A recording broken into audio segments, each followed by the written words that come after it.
For anyone new to EVs, surely your worst nightmare has to be buying one and then finding out the battery is dead. Well, that's what happened to my neighbour Tony. He bought a Nissan LEAF at auction and it was pretty clear on picking it up that it was an absolute lemon. So I told that story and I even showed battery cell replacement, which is what he had to do to get it running again. So now I want to talk to Tony and just get the story in his own words and find out, does he like the LEAF? Is he going to keep it? And will he get another electric car, or is it completely put him off? I think the thing that's really refreshing, having been the first EV we've ever owned, is just how peaceful and quiet it is. You kind of get so used to kind of, you know, engine noise, particularly because we always have diesel cars. Yeah. It's just a really nice, relaxing car to get into.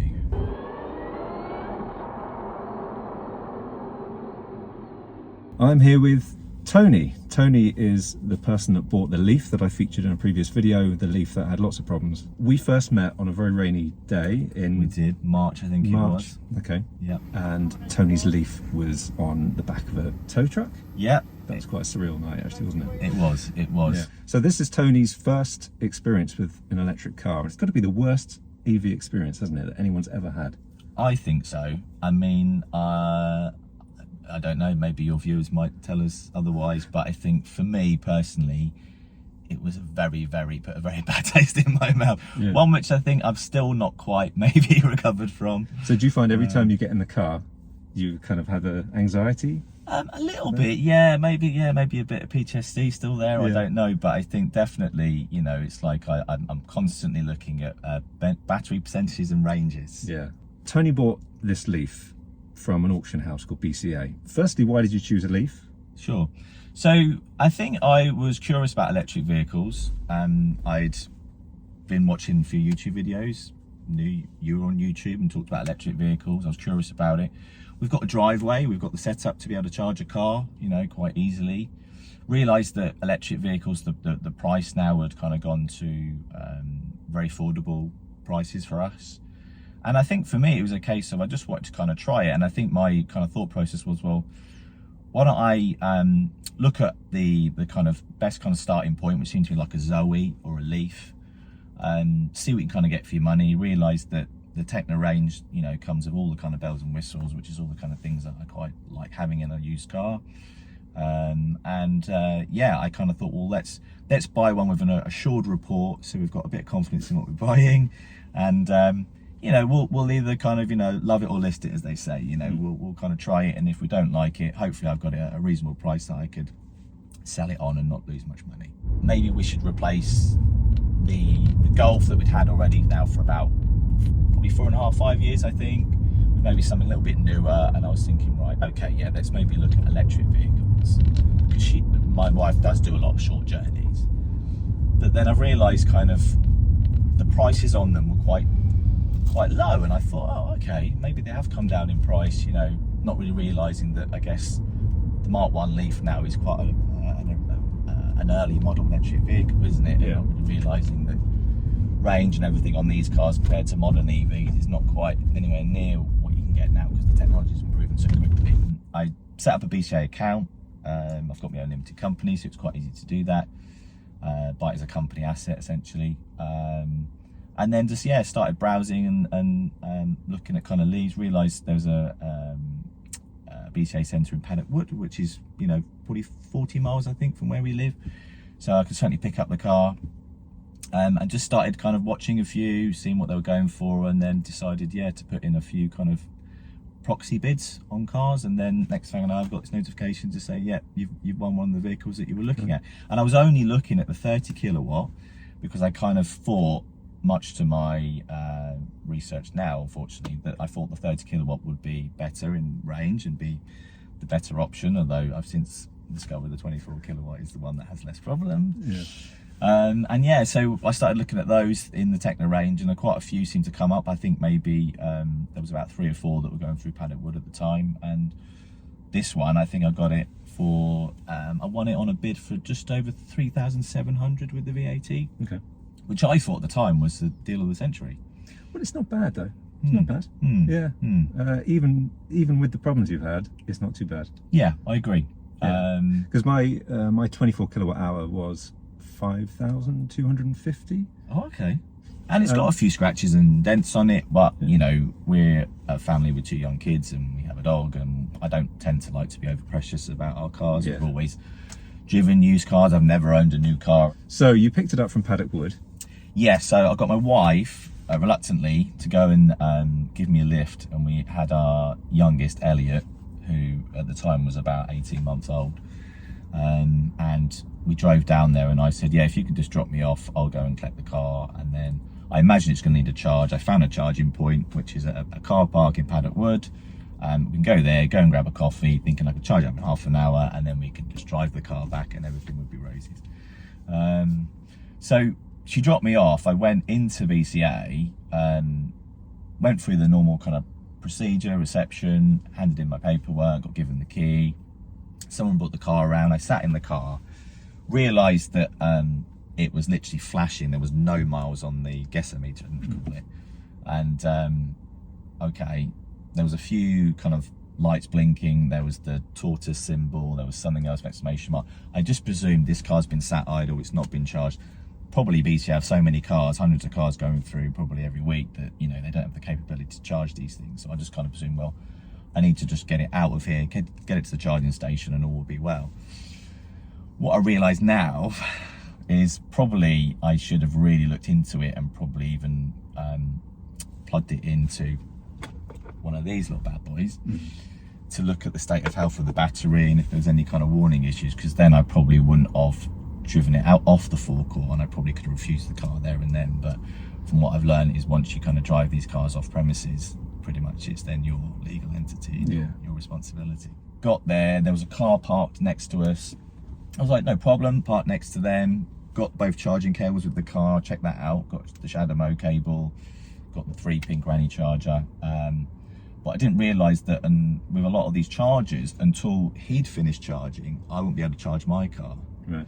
And this guy literally just pulled up probably a few minutes after I got there, before I got there even. And, you know, he kind of got up, left the vehicle, and I was like, okay, right, so no problem, I'll go to a Costa. And I took my wife and the child to the Costa coffee shop. And then I think I kept kind of going back to the car park and realising that this guy wasn't leaving anytime soon. I think he'd obviously popped out for lunch or something, so it was about an hour. Okay. Anyway, he finally left, and I was able to kind of put the car into charge, and thinking it would just be half an hour. And I said to my wife, who had to get back to pick up our oldest from preschool, I was like, yeah, you get on your way, don't worry, all will be well, I'll see you later on. And I think I was probably sat with the car for about 2 hours, with it still going through the charging process with the 3 lights, and then when it finally can stop charging, and I think at the time I had to like keep stopping and starting it because it was like cutting off. God. And then when it finally powered up, it said, oh, I think it was about 30 something miles, 32 miles. And I was like, that doesn't seem right. And then once I started driving, I thought, right, well, let's see how we get on. It's a 40-mile trip back to the village. Yeah. And as soon as I got on the dual carriageway, and I'm doing a modest speed, about 50, this thing just started dropping, plummeting. Yeah. And that's when the range anxiety really started kicking in. Yeah. And I had to stop at Maidstone services, Yeah. which have got an abundance of chargers, and trying to find the one that was the shadow mode, which I realise now is quite hard. Took a bit of going. Anyway, I finally found one, plugged it in, went and had a coffee. Again, had to wait for another 2 hours for this process to complete to get back in the car, and by now it is really pouring with rain. The wipers on the car, I don't think have ever been changed, and they were now at the point where they were shearing and just like flopping on the window. So visibility was terrible. I had all the fans and the AC just turned off, but it was getting quite kind of like condensated in here and damp, and visibility was hard. And I set off on the journey again, thinking I would be able to get back, realising that I was probably 15 minutes, 20 minutes from home. And I called my wife and said, look, there's an issue with the car. I may need to stop at the garage. Will you come and rescue me? But at this point, it's like 9 o'clock. Both my children in bed. You know, she's already had a day trying to get them to sleep. Yeah. And she was, I won't repeat what she said, but I think she was a bit reluctant to come and rescue me. And I said, well, okay, I'll I'll see if I can get a bit econ on this journey, but it is kind of like a bit touch and go. So I started going, set off on my journey again, thinking I'll eke it out, and then literally within the space of probably about 2 minutes, it just went into neutral, started just free rolling, and I just happened to find like somewhere to pull over, which wasn't even like a paved hard shoulder. It was like a bit of a mud flap, and just kind of got the car in there. And then, yeah, just said, please, you're gonna have to, we'll get a taxi, but I thought no taxi's gonna come out from Canterbury, out in the middle of nowhere. I'll probably have to be sat there for an hour waiting for that. So I was like, you know, could you please just come and rescue me? So she actually came out, I think, with the dog as well, and picked me up in her Golf and took us home. And then, yeah, called the AA, and they sent someone out. And then I was working from home, and the guy said, well, there was a bit of rain, and he said, we've got a few call outs this morning. You're not with the car, so you're not stranded, so you're not gonna be a priority, but I'll let you know I'm gonna be there. And I think a guy finally came about 2 o'clock in the afternoon, and I went to go and meet him down with the car. And because I did it on the app and just kind of put in my reg and the make and the model, he didn't realise it was an electric vehicle. And he said, I can't tow it because it's electric, no one told me this. God. I'm gonna have to get a flatbed sent out to you. Right. So then I had to come back home, wait for a flatbed to then be called. And I think one got called that was supposed to come out and rescue me. And then the situation was that it kept getting cancelled on the app. You could see it, like the progress on the journey, and then it got cancelled, and I had to call up the AA and speak to someone in customer service, and they said, oh, we've had to use a third party, but I think they've been called to another job. Whether he didn't want to pick up the car and realised, I don't know, because I'm pretty sure I saw a flatbed drive past at the time. And again, it's pouring down in rain, I'm sat in this dead car. But in the end, they finally got someone, and they sent out, well, you saw it, it was a huge recovery drive. Yeah, it was. Yeah. And the guy was great. I said, look, I don't really want to go out a third time. Can I just go home and I'll leave the key kind of in the port flap? Yeah. And you can just, he said, not a problem. And then he brought it back home, and then realised that he wouldn't be able to get it on my drive because this wasn't the turning circle. So he said, I'm going to have to jump in the back of the cab and let's leave it a bit further down the road, which happened to be in front of your house, which I think is where the video started. That's right. Yeah. What did BCA say? Because just to explain then, BCA assured is something that you pay extra for? Yeah, I think it's about £50 to £100. And I thought, well, if I'm going to buy blind with not doing a test drive, at least having the BCA assured report would give me some confidence. You know, there's lots of green lights there. There was nothing that for me to worry about. I think even on the traction battery, there's a green tick. Right. So what tests they actually do, I don't know, but I presumed that everything was fine with the car. So they said, well, we'll send the RAC out, which is who they use. They contract with RAC, and we'll send a chap out who will check the car over, plug it in, and if anything comes back, we'll let you know. So that was when the RAC, I think, chap came out, and he said, well, because it is accepting a charge, because the car is drivable, although over limited range, it's absolutely legally binding and within the report that we've put. Right. Okay. So the contract is that I couldn't refuse the car, basically, because I'd driven it off the premises and accepted it there. Right. So, it's a ridiculous situation, really. Really, yeah. Because it was coming up with a fault code, EV power limited, I think, even on a full charge. So I charged it as much as I possibly could, which was even then only said, what was that, 60% or something like that? Yeah, because it would not charge to 100%. It kept stopping. So it said EV power limited. So then you decide what happened next, because you had it obviously. So I called them up and spoke to them, and they said, oh, we've gone back to our engineers or our mechanics, and they've said no, it's within term X, Y, and Z of our contract, that all we test for is that it does take charge and that it does move, and therefore because it does, we don't go into the ins and outs of fault codes or plug it into diagnostics. Right. Okay. So although I think the terminology they use in the report is traction battery, what they don't do is check the details of any fault codes that will come up. Right. And Okay. they don't list those at all. Okay. So a BCA assured report is pointless. Pointless on an electric car. Absolutely. And I think the only difference between a BCA assured report for a normal combustion engine car and electric is just simply that they just check the charge port that it does take a charge. Right. Okay. But even now that I've looked into this, and obviously hindsight is a wonderful thing, I think what they typically do on these checks is just look at, do the windscreen wipers work, do the lights turn on, can you put it into gear. Does it drive forward 1 metre? Does it drive backwards 1 metre? It's really basic stuff. Right. Although when you picked it up, the 12 volt was dead, wasn't it?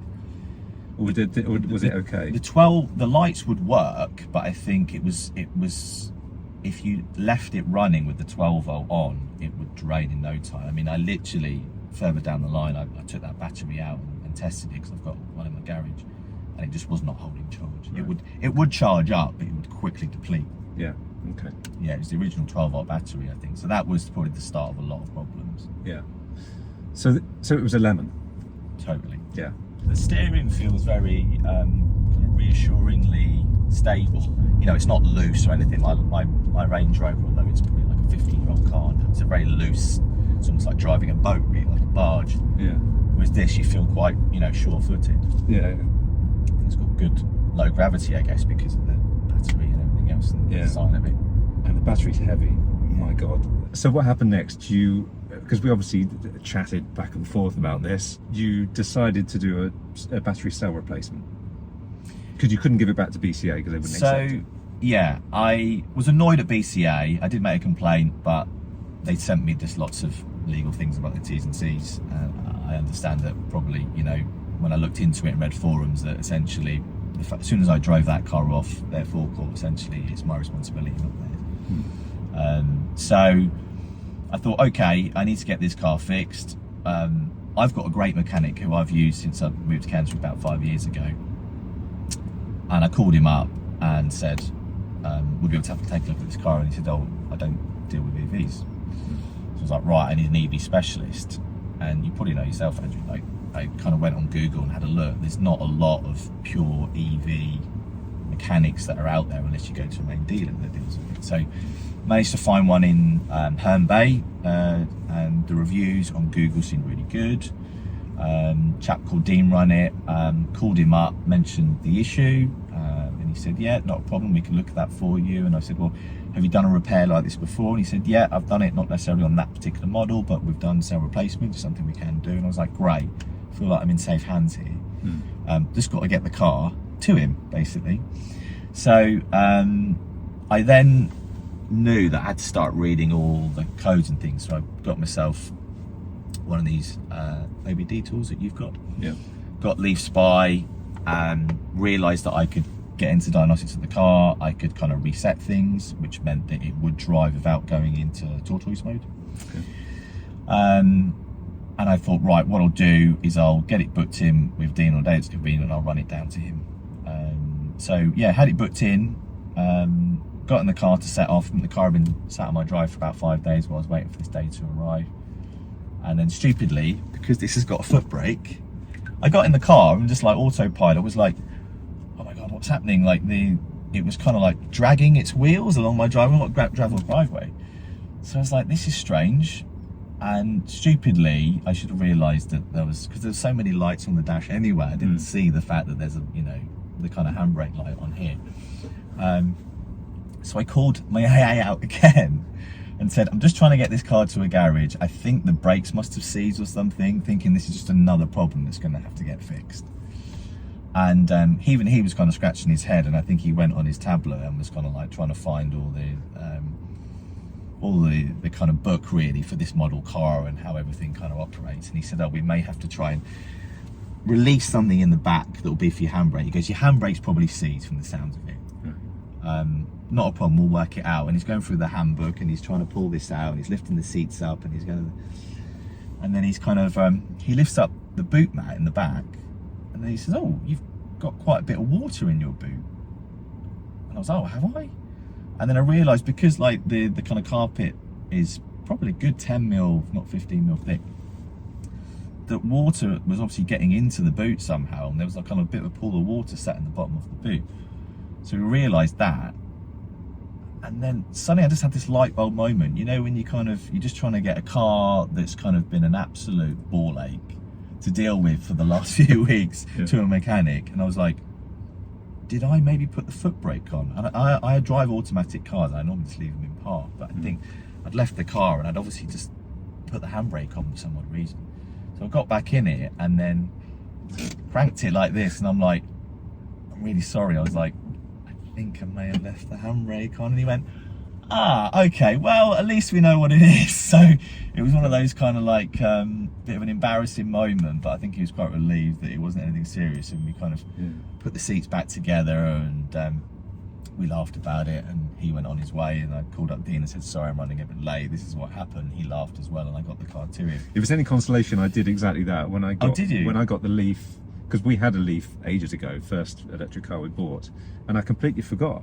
I've been driving the e-Niro, I've completely forgot that it had a foot brake like that, a foot handbrake, whatever it's called. Yeah, it's quite unusual, isn't it, right? So I did exactly the same thing. I couldn't move the car very much at all when I first got the second Leaf. Okay. Did exactly the same not thing. The only so idiot, it's not just, it's not that's just a relief. and I should know better, but you know, one of those things. But at least you found that leak in the back, because when I was doing the video in here, it was only when there was lot of mould, and I only noticed it when I was editing, the amount of bloody black mould here, and I was thinking, my God, that can't be healthy to breathe in. It rained and rained and rained, and I realised it was quite damp in here, and there was condensation on the windows, and I thought, oh, maybe it's because not got the air conditioning running, so I was trying to reserve power and everything. And then I realised, like, where the VIN number is on the windscreen, there was kind of like condensation trapped in on there, and I was thinking, oh, maybe there's a leak in the windscreen, because I know there was a chip on the windscreen. I was like, I googled it, and someone said to me, oh yeah, Nissan Leaf do have leaks, and you might get it in the windscreen, thinking it might be a windscreen needs replacing.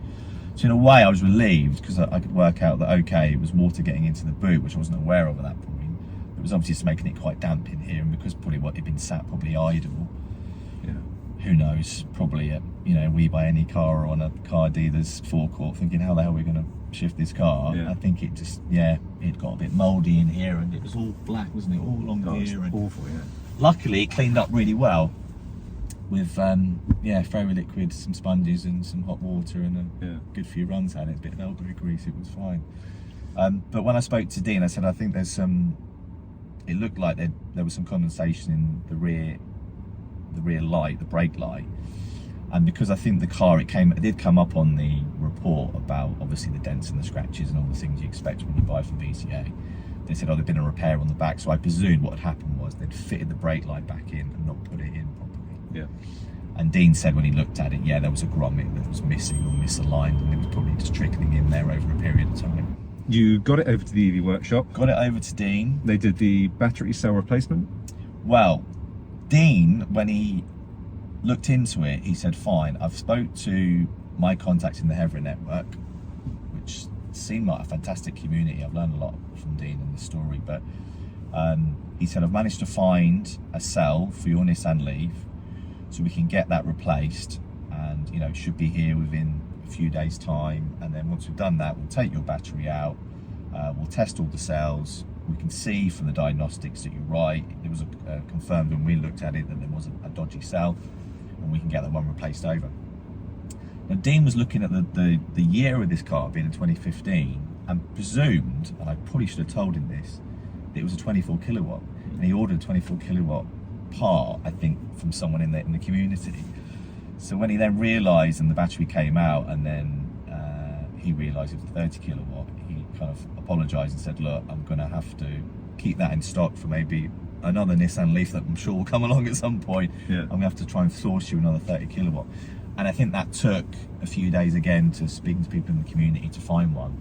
Luckily, came up trumps and got one. Because when I was talking to Dean about it, he was saying that it's actually harder to find battery cells for the 30 kilowatt hour, because they're so notoriously bad, the batteries in these cars. So specifically the 30 kilowatt hour, for some reason there's something about it. Are they rarer? Is this a rarer car than the 24? Did they make a lot more of them? To be honest, I don't know. I'm not sure if it's rarer, but it's certainly, the battery just doesn't last as long for some reason. Nissan Leafs of this age, they have no thermal management, so the batteries just get cooked. Something I forgot is, did you have to have a BMS update as well? So, I said to Dean, if it needs a software update, would you be able to do it? And he said, well, we don't have access to a lot of those things. You may have to go directly to Nissan. After Dean had done the repair, I did take it to Nissan for something else, which was about the camera. The camera wasn't working. Okay, And I'm probably now going off tangent a little bit. So, but basically, with the camera, none of this was appearing. This button would not work. So I said to Dean, if you could have a look at the light for me and try and troubleshoot what's going on with the camera, I think he drives a Nissan himself. So we said, oh yeah, I noticed you've got a camera that's not working. I think he's got a cash car or something, his own car, his wife's car. I said, yeah, the button just doesn't work. You press it, nothing would happen. Put it in reverse, nothing happens. And it's quite a nice feature to have. And particularly, you know, we're all used to cars with sensors now and everything. And my wife said, oh, I couldn't drive a car without one. And I was like, well, I've got to get it fixed. He managed to plug it into his tablet and said, well, I can get all the cameras to work.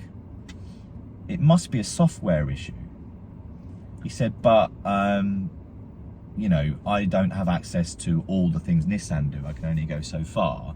You're probably better off taking it to Nissan and they'll have a look at it. So once Dean had done the repair and it was back home, the third part of this story was I wanted to get this camera fixed. So I ended up booking it in with Nissan in Canterbury and explained to them that I'd already had, you know, an independent garage that managed to get the camera up on their tool, on their tablet, but for some reason there might be a software issue with the headset. We'd be able to have a look into it. They had Unity even. And he said, yeah, not a problem. Our technicians, you know, they're like, you know, they've been doing this for 30 years. They'll get to the bottom of it. It's like, fine. I left the car with him in the morning. He called me at about 2-3 o'clock and said, the technician will need a bit more time investigating it to work out what's going on with the camera.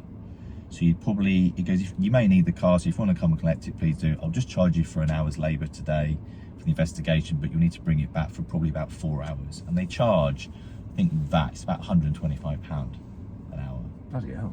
Yeah, at least that's what I was charged.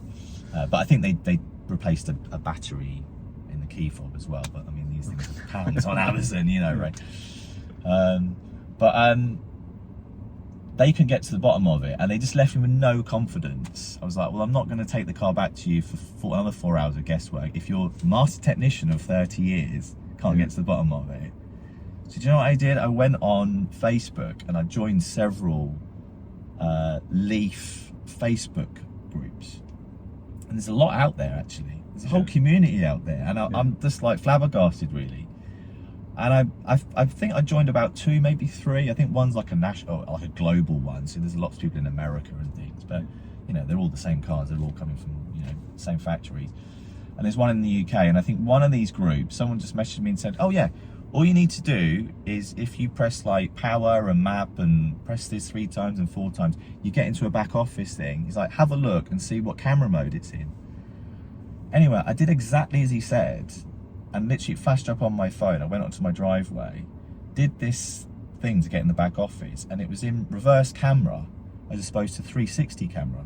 And I literally just toggled it to 360 camera and the camera worked again. Wow.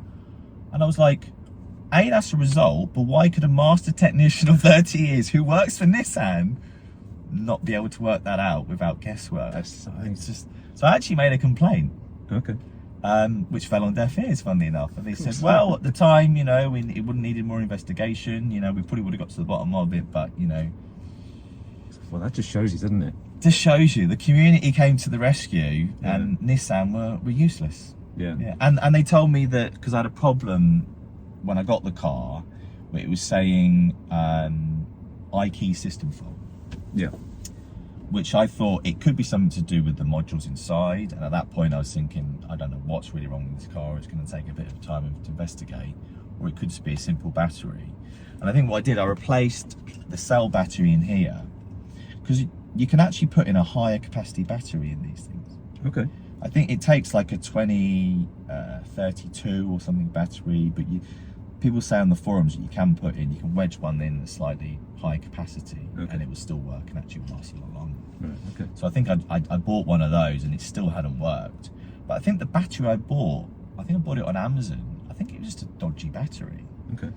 Because Nissan said, oh yeah, by the way, we've changed the battery in your fob. You had the wrong battery in it. I was like, well, I know that, but it still works. No, it was the wrong battery. We put a new one in and I think they charged me like £10 or £20 for the battery. You know, it's like, these things are like £3 or something on Amazon. Yeah. So they fixed that and were quite pleased to tell me that. But yeah, they couldn't get to the bottom of the camera. So, how much was the cell replacement, if you don't mind me asking? So, originally, I think Dean said the work would probably be around about £700. Okay. And then because he did, in fairness, buy the wrong part, and then he had to get a big capacity part, which was slightly more. And I think there was a bit more labour involved, as I'm sure your footage will prove. I think, as well as, you know, we had some repairs done, like such as the rear light, and he did investigate the camera for a period. So I think the final bill was about 945, something like that. Okay. Given the amount of work they have to do, that seems pretty good, to be honest, because my God, it's a lot of work. Yeah, I was very pleased because, as you know, I did speak to you about people you know in the industry, and, you know, I did get some comparable quotes, and, you know, we even talked about maybe taking the car to Cleveland's, but it was a case of, well, I've got to get the car to them, and they're in the West Country, aren't they? Yeah, they're in Cheltenham. That would have been a nightmare. I mean, I even got quotes about putting it on a flatbed, and I think that was going to be at least £400 to £500 to get it there, and I thought, oh, this is just going to be writing off the car, really.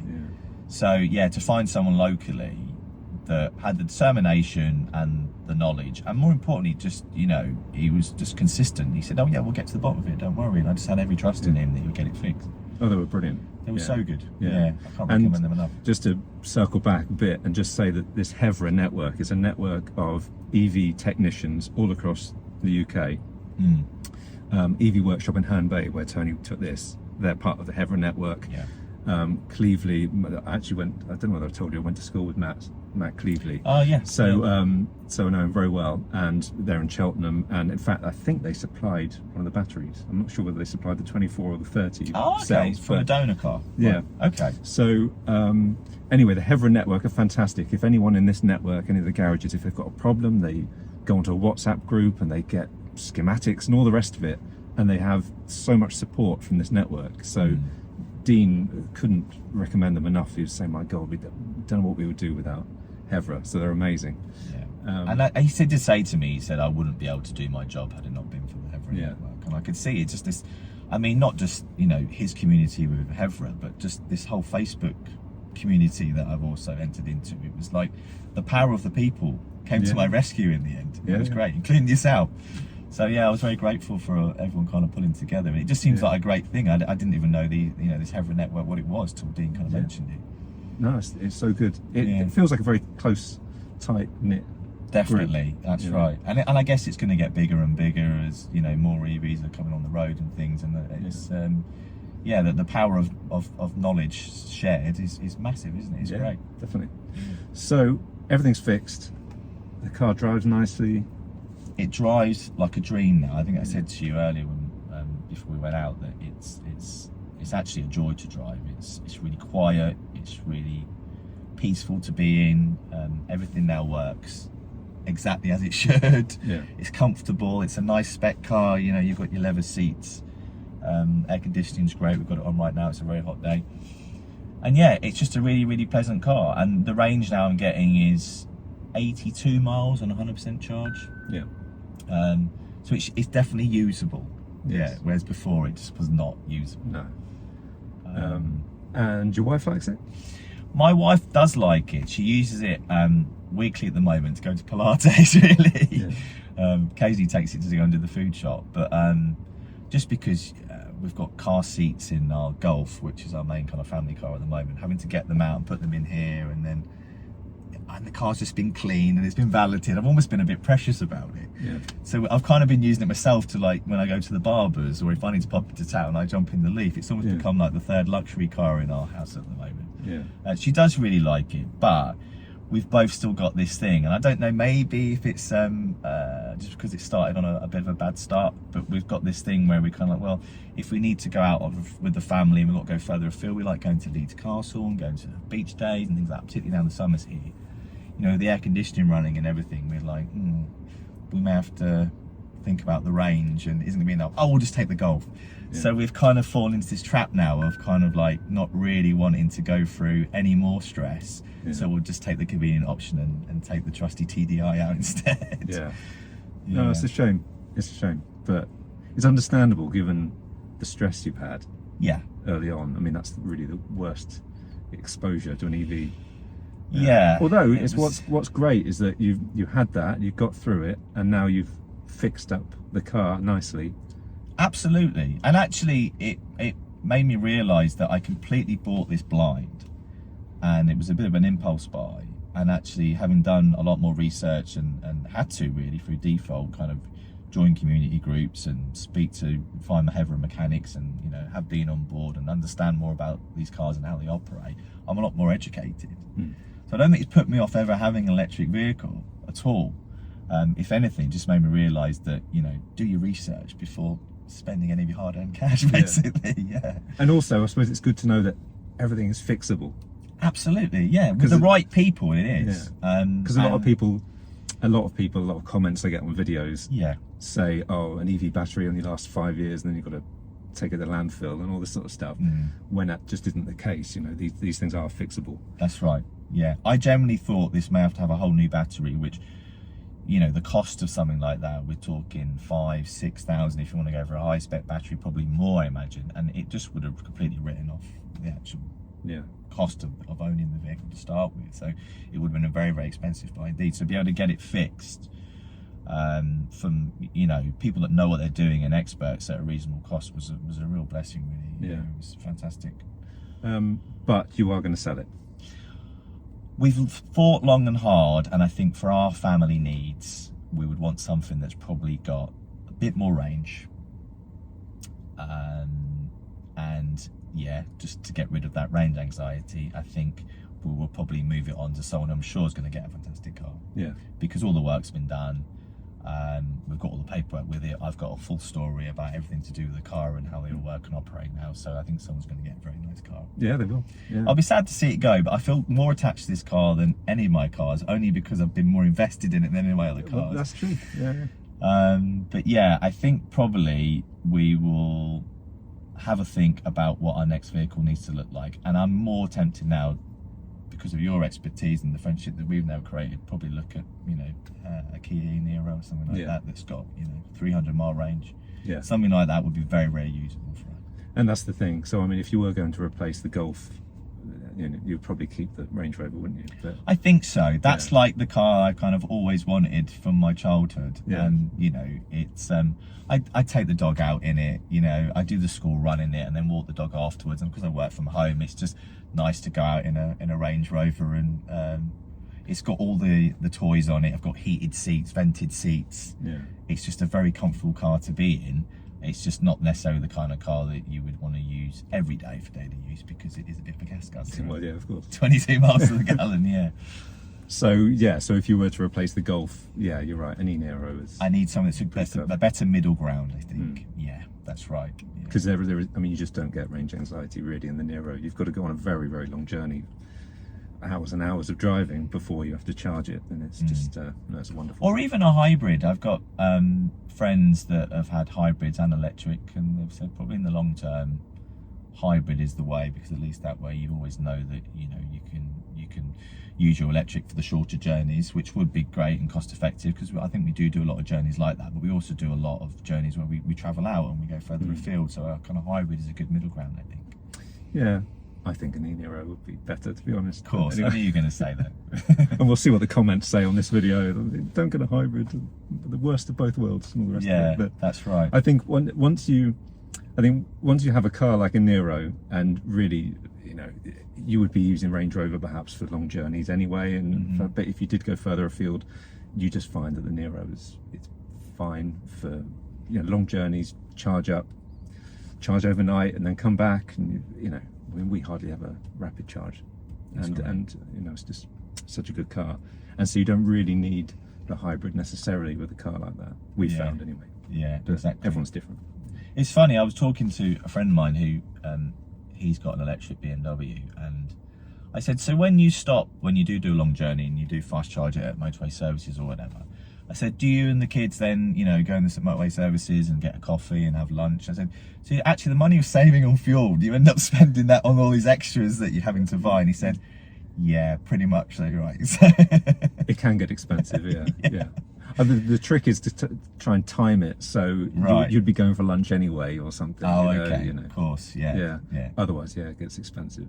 Like people do coffee, you know, they'll have a coffee while they're charging the car, and then, you know, that's expensive, just getting a coffee somewhere else, you know. Yeah, that's right. So, I walked past a couple the other day, and they were sat in the electric parking bay of I think BP garage or something, in their car charging it, and I'm thinking, oh can I see myself doing that with 2 kids under 5 in the back, you know? Yeah. Waiting half an hour for it to charge. I was thinking, oh, maybe not. So I'll be the guy that would have to go in and buy magazines and comics and toys and coffees and lunch and keep them amused. This is why people get Teslas, because you just watch Netflix on the screen. Oh, very true. You know. Yeah. Have you used Leaf Spy just to see what the state of health is now? Yeah, so we could plug it in right now. Because it was 70.1 when you picked it up. We have, it's now unfortunately starting with a 6. It's 69% when I last checked. Oh, okay. State of health 69.6. And it shows it's had 309 quick charges, so rapid charges, 2,600 slow charges. And so I thought with the cell replacement, cell number 13, I thought that would push it up, the state of health. Yeah, I was hoping so as well. And not that I think necessarily, you know, by magic an extra bar would suddenly appear on my dash, but I was hoping that it would say, oh, actually, I'm quite healthy now, and that means I'm at X percentage. But I guess the way these are made is once it drops, it can stay at a certain percentage for a long time and say I'm quite happy at that, but you'll never get it to go back up again. It's a bit like an iPhone when you look at your battery health. You know, once it drops to say 95, 90%, it's never going to go higher. It's either going to stay there or go lower. Yeah. And I think when we looked at the diagnostics on this car, it probably had a lot of kind of maybe just sat idle, sat 100%, charged every day, probably a lot of fast charging, and because of that, it's probably charge cycled a lot. Yeah. Probably more than you'd ever need to, really. Talking of that, do you charge it up just to 80 now, or? So I'd like to, on your recommendation. I haven't quite worked out how to do that yet. Oh, okay. So maybe you can I'll help show you me in a second. Yeah. Yeah. Yeah, I don't think you can do to 80% then on the 30 kilowatt Someone said, and I've been on all these forums now, that that's an unusual car. What's that? Never seen that before. Honda. Yeah, Honda. Just a Civic. It's a new Civic. Oh. Someone said, yeah, you have to put the timer in so that it kind of starts at 11:59 and goes through to a certain time, but I don't have the percentage bit to say, well, when I charge it at these times, only charge it to 80%, and you have to do it from, I think, 11:59 till 12 a.m. the next day or something to cover everything. Yeah, okay. Well, I think that's one of the reasons probably why the 30 kilowatt hour Leaf has such bad batteries. You can't set it to be able to manage it. So No. It makes sense.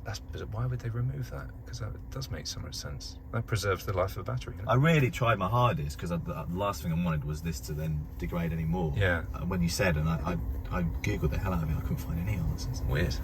Because I'm charging it on a granny charger, 3-pin granny charger, that I kind of know how long it takes to kind of get to about 80%, and I'll just stop it at that point. Yeah. Okay. Cool. Do you like the look of it? Because Leafs are kind of a funny looking thing, aren't they? So my wife's comment was, she said, oh, it's got quite an unusual big bum on it, hasn't it? And I was like, yeah, but I think it looks quite cool. Well, it looks different. And then my sister-in-law was like, yeah, it's a bit with the tinted windows, a bit like the Batmobile with the lights at the back. I think it's unusual, but I don't think it's ugly. Funny enough, I drove this car to Canterbury West Station and I picked up my brother-in-law and his fiance, and they said, oh my God, it's like a TARDIS.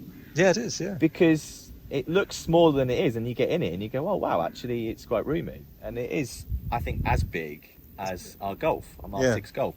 Yeah. I think that the boot is a slightly awkward shape because you've got obviously these big pillars here. And it's quite deep. I mean, But you've got one hell of a lip. I've chucked my dog's bed in there and taken the partial out and put him in, and he's been quite happy. I must admit, I wouldn't have bought this car had it been bright red or something like that. I think it would have to have been quite a neutral colour. I think the black quite suits it because with the windows and everything, it all kind of blends in quite nicely. Thank you very much to Tony for taking us on this journey. And if you've got any questions, then as long as they're nice, they're not what the hell didn't you do any research? Yeah, any nice comments? Hindsight's a wonderful thing. Yeah, any nice comments would be great. And I'll pass them on to Tony. But thank you very much for watching, and please press the subscribe button and the bell icon to be notified of other videos.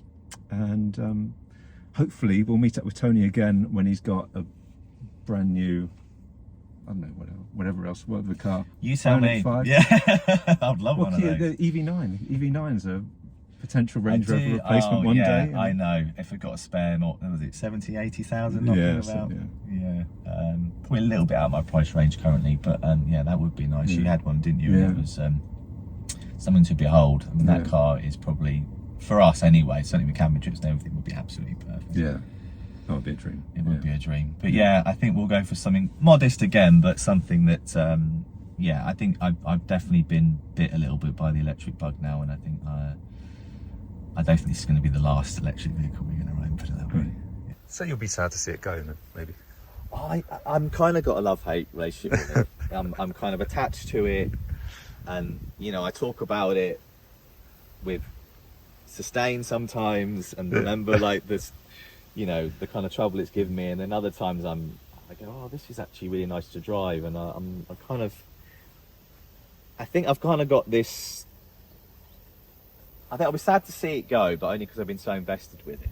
Yeah. But I think, you know, if someone offers me a reasonable price, then I probably would take the intelligent option and probably let it go to someone that's going to love it and use it